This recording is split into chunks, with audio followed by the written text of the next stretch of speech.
할렐루야. 말씀의 제목을 우물 파는 이삭이라는 말씀으로 말씀의 제목을 붙여봤습니다. 네, 오늘은 추수감사절입니다. 추수감사절에 맞는 그런 본문인지는 잘 모르겠습니다. 그런데 저는 그런 생각을 해봤습니다. 이 추수감사절이니까 특별히 뭔가 열매를 맺혀야 되잖아요.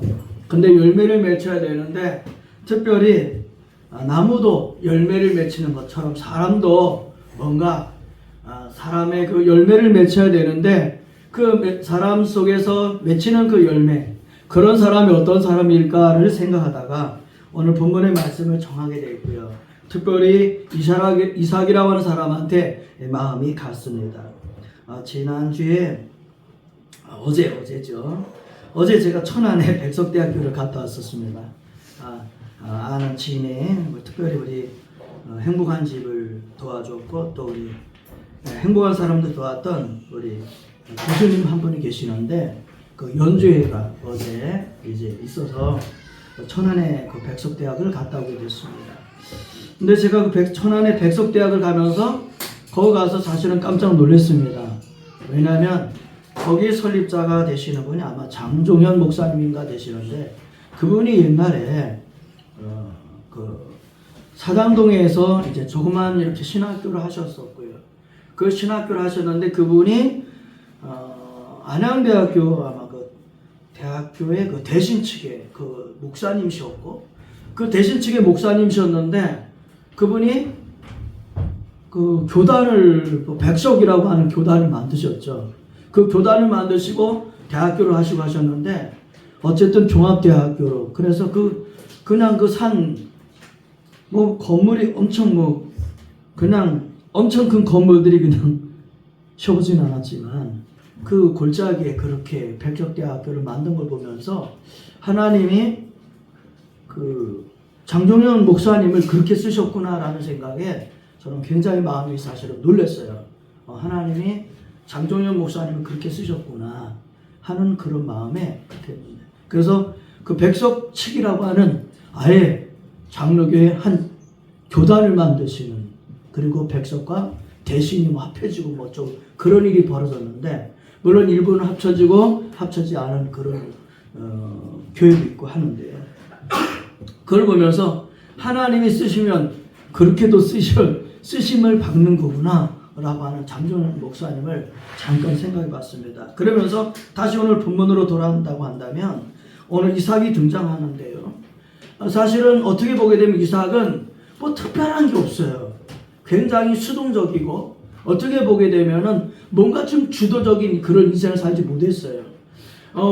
처음부터 그렇게 되어지죠. 왜냐하면 자기 아내를 구하는 것도 그냥 자기의 어떤 의지가 전혀 안 들어가 있고요. 또 아버지가 하나님 앞에 자신을 갖춰 이렇게 뭐 묶어가지고 결박해서 하나님 앞에 드린다고 할 때도 그때도 그냥 뭐 아무것도 힘없는 그런 모습이 있고요. 그런데 오늘 본문의 모습도 보게 되면 역시 그런 모습이 보이거든요. 뭐 싸움이 벌어지게 되는데 그 싸우지도 못하고 그냥 거기서 피해가요.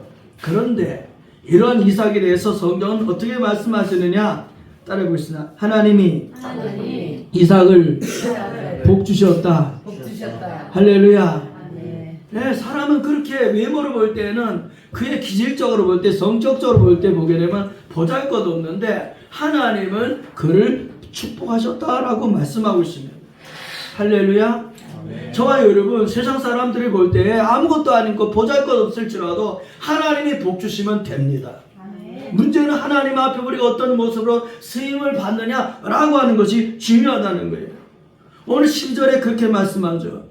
이삭이 그 땅에서 농사여 그 해에 100배나 얻었고 그 다음에 그 13절에 보게 되면 그 사람 이렇게 표현합니다. 성경은 11절 13절에서 등장하는 그 땅에서 그 해에 그 사람 이렇게 표현하거든요. 그 땅은 어떤 땅이에요? 사실은 이삭의 땅이 아닙니다. 그리고 그 해는 어떤 해예요?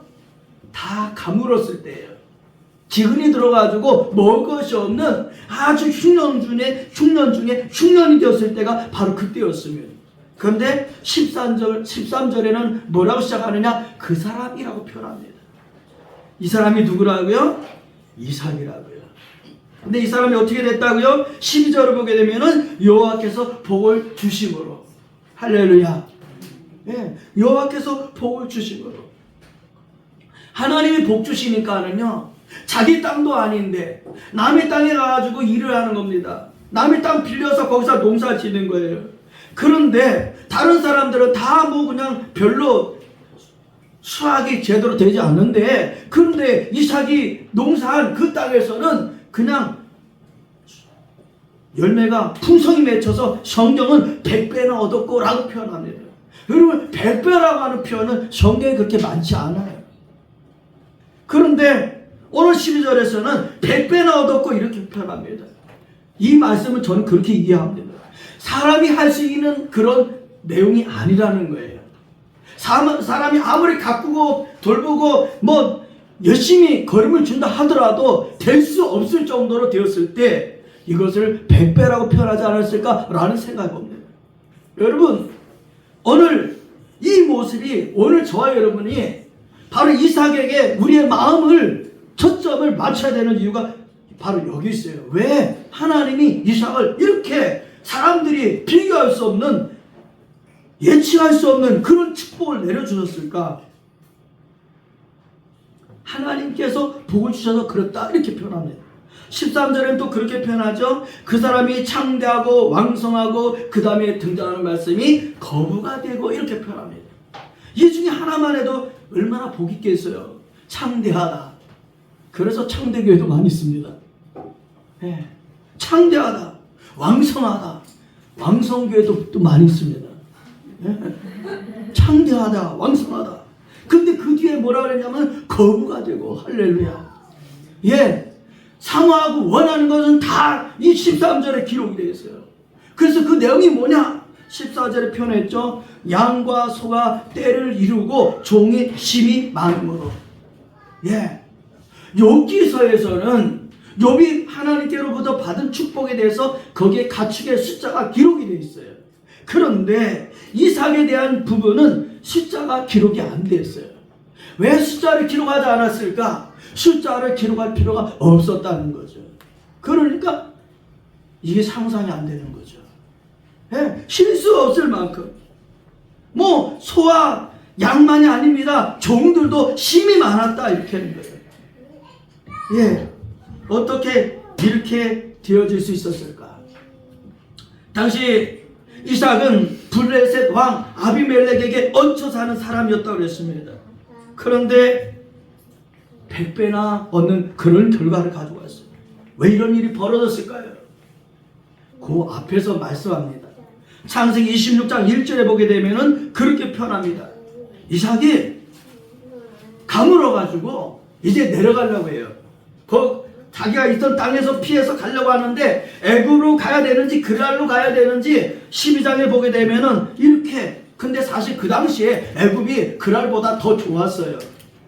그런데 이삭이 애굽으로 갈 것인가 그랄로 갈 것인가 하는데 마침 그랄로 가려고 하는 마음을 갖게 돼요. 근데 성경에 보게 되면 뭐라고 말씀했느냐? 하나님이 이삭에게 나타났습니다. 그래서 말씀하죠. 애굽으로 내려가지 말고 내가 너에게 지시하는 그 땅으로 가라. 그 땅이 어디라고요? 그랄이다, 이렇게. 그러니까 지금 이삭은 하나님의 지시를 받고 그랄로 가게 됐다는 거예요. 그리고 그랄로 가기 전입니다. 지금은 창세기 26장에 보게 되면은. 근데 하나님이 그렇게 말씀하시죠. 네가 그랄로 가게 되면은 내가 너와 함께 있을 것이다. 그리고 내가 너에게 복을 줄 것이다. 내가 이 모든 땅을 너와 내 자손에게 줄 것이다. 할렐루야. 지금 그랄로 가지 않았습니다. 그 땅으로 지금 가려고 하는 마음을 좀 이제 갖게 됐습니다. 그런데 그때 하나님이 그렇게 말씀하시는 거예요. 그리고 내 자손에게 줄 것이다. 내가 왜 그런 줄 아니?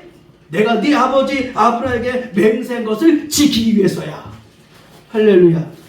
전 이 말씀을 읽으면서 그런 마음을 갖게 됩니다. 오늘 우리가 그런 부모가 되기를 주님의 이름으로 축복합니다. 정말 하나님이 이삭에게 그렇게 찾아오시고 이삭에게 말씀하시는데요.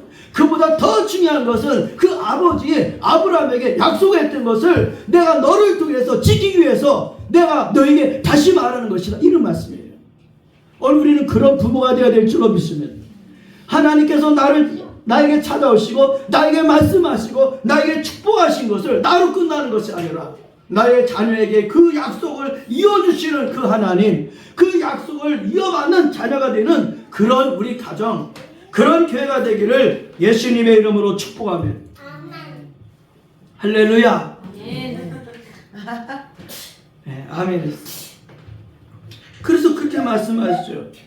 내 자손을 하늘의 별과 같이 번성하게 하며 이 모든 땅을 내 자손에게 주리니 내 자손으로 말미암아 천하 만민이 복을 받으리라. 근데 그 다음에 이삭이 어떻게 했는 줄 아세요?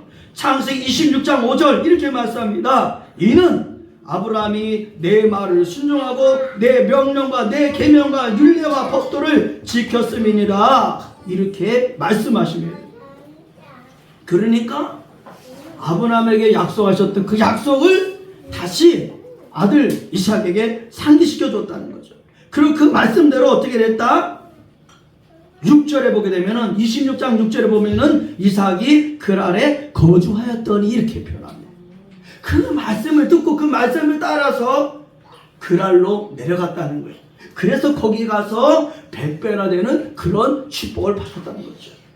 오늘 우리가 어디 가서 어떤 사업을 잘하느냐가 복 있는 것이 아니라 하나님과 함께 동행하느냐 동행하지 않느냐에 따라서 100배의 복이냐 100배의 복이 아니냐가 결정된다는 사실을 깨닫고 나가는 그런 추수감사절이 되기를 주님의 이름으로 축복합니다. 두 번째는 오늘 말씀해 보게 되면은 자 보세요. 하나님이 찾아오셨어요. 하나님이 축복해 주셨어요. 그러면 문제가 없이 마서 오케이 딱 해야 되잖아요. 그럼에도 불구하고 어떤 일이 벌어졌다? 오늘 우리가 이것 말씀해 보게 되면 어떤 말씀이 있었어요?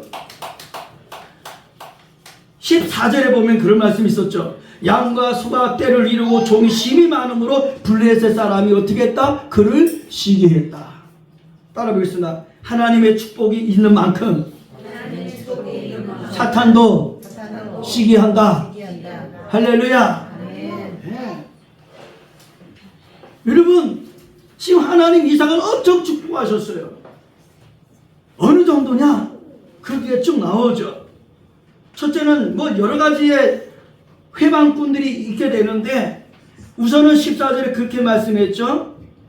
블레셋 사람들이 그를 시기했다라고 표현합니다. 자, 블레셋 사람들이 이삭을 시기했어요.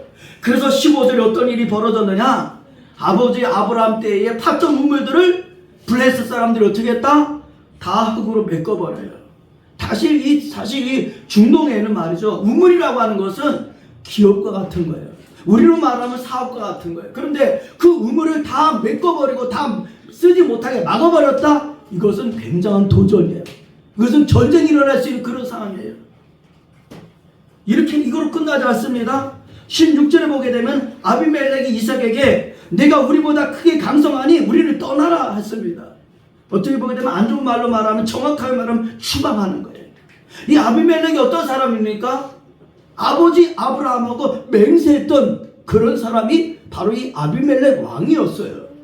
그래서 아버지 때에 맹약을 했거든요. 서로 공격하지 않고 지켜주기로 그렇게 맹세까지 했던 아비멜렉이었는데, 근데 아비멜렉이 어떻게 되는 거예요? 이제는 같이 있다 보니까 이제 위협을 느끼니까 이삭에게 어떻게 되는 거야? 야, 너 이제 우리나라에서 떠나, 이렇게 추방하는 거예요. 여러분, 우리 예수님 믿고 잘 되게 되면, 영적 하나님 앞에 복을 누리게 되면 세상은 시기합니다. 사탄도 시기합니다. 그래서 우리는 배척합니다. 우리는 낙심하게 만들어요. 아마 이삭은 그럴 수 있겠죠. 아니 왕이요, 어떻게 우리 아버지하고 당신하고 관계가 있는데 나한테 이렇게 부대접을 할 수 있습니까? 나를 이렇게 철시 박대할 수 있습니까? 이렇게 할 수 있겠죠. 근데 성경은 그런 것이 전혀 나오지 않습니다. 거기서 쫓겨나가게 되죠. 그로 끝나지 않아요. 또 17절에 보면 이렇게 표현합니다. 이삭이 그곳을 떠나. 이삭은 떠났습니다. 싸우지 않았어요. 그랄 골짜기에 장막을 치고 거기 거류하며. 그러니까 이제 아비멜렉에서부터 뭔가 좀 멀리 떨어져서 거기서 또 우물을 팝니다. 그리고 우물을 파다 보니까 또 거기서 물줄기를 찾아서 물이 막 솟아나는 거예요. 이제 살 길이 좀 뭔가 생긴 것 같아요. 그런데 어떻게 되냐, 그 다음에 보니까 또 목자들끼리 19절에 보면 이렇게 말씀하죠. 이삭의 종들이 골짜기를 파서 샘 근원을 얻었더니 그날 목자들이 이삭의 목자와 더불어서, 어떤 뜻이냐, 우물은 지금 이삭의 목자들이 이삭에게 찾았고 물줄기를 찾아냈고 이삭의 목자들이 그 물을 마시게 했습니다. 그런데 그날에 목자들이 와서, 야, 이거 우리 물이야, 너희들 저리 떠나, 그러면서 와서 못 마시게 하는 거죠. 그래서 이삭이 그 다툼을 통해서 그 우물의 이름을 에색이라 이렇게 했다고 그러죠. 에색, 강탈이라는 뜻이에요. 강탈. 내가 만들었는데 이 블레셋 사람들이 뺏어간 거예요. 강탈해 간 거예요. 근데 이거로 끝나지 않죠. 21절 또 이삭이 어떻게 했어요? 또 다른 우물을 팠더니 그들이 또 다툼으로 그 이름을 신나라였더라. 여러분, 이제 또 그 우물을 뺏기고 가가지고 또 우물을 팝니다. 여러분, 싸움직도 하잖아요. 그죠?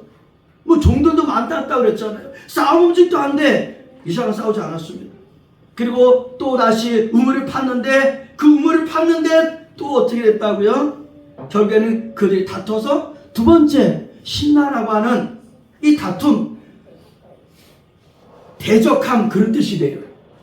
예. 내가 만들어 놨는데 그것을 대적해서 내 것이 되지 못하게 만들어 버린 거죠.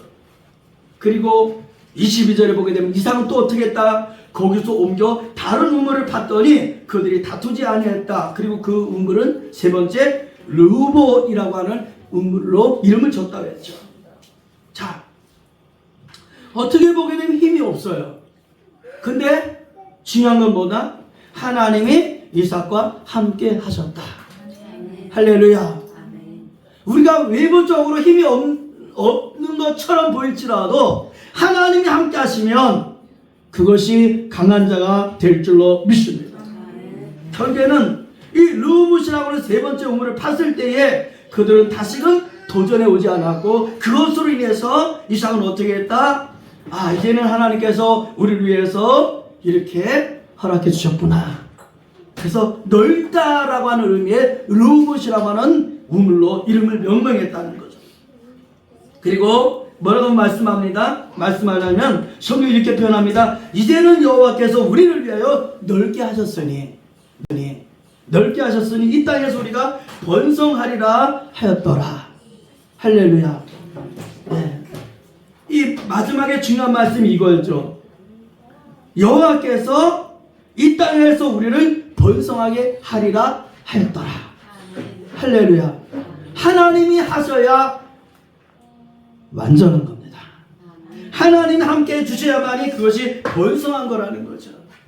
오늘 예수 믿고 나가는 저와 여러분에게 다툼이, 도전이, 회방이, 모욕이, 시기가 있을 수 있습니다. 그럴지라도 이삭은 어떻게 했다? 하나님께 매달렸다.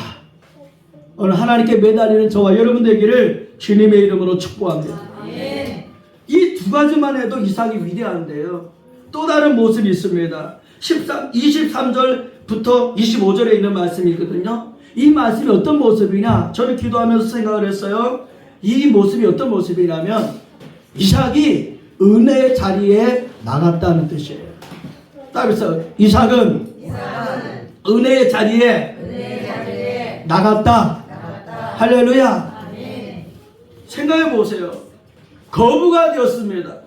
많은 도전과 그런 어떤 어려움이 있었습니다. 그리고 이제는 그 우물 때문에 다툼이 벌어지지 않아요. 그럼 이제는 됐잖아요. 그렇죠?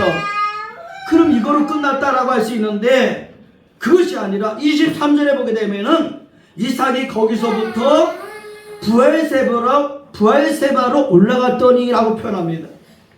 거기는 어디였어요? 그랄이었어요. 근데 그랄에서 어디로 올라갔다? 부엘세바로 올라갔다.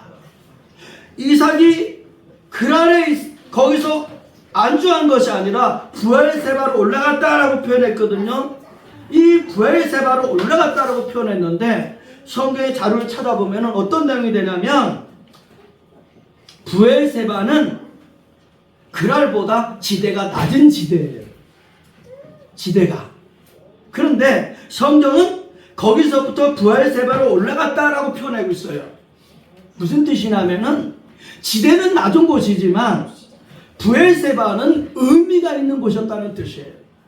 부엘세바는 어떤 의미가 있었는 곳이냐면은 바로 하나님이 함께 했던 그런 곳이 바로 부엘세바였다는 거죠.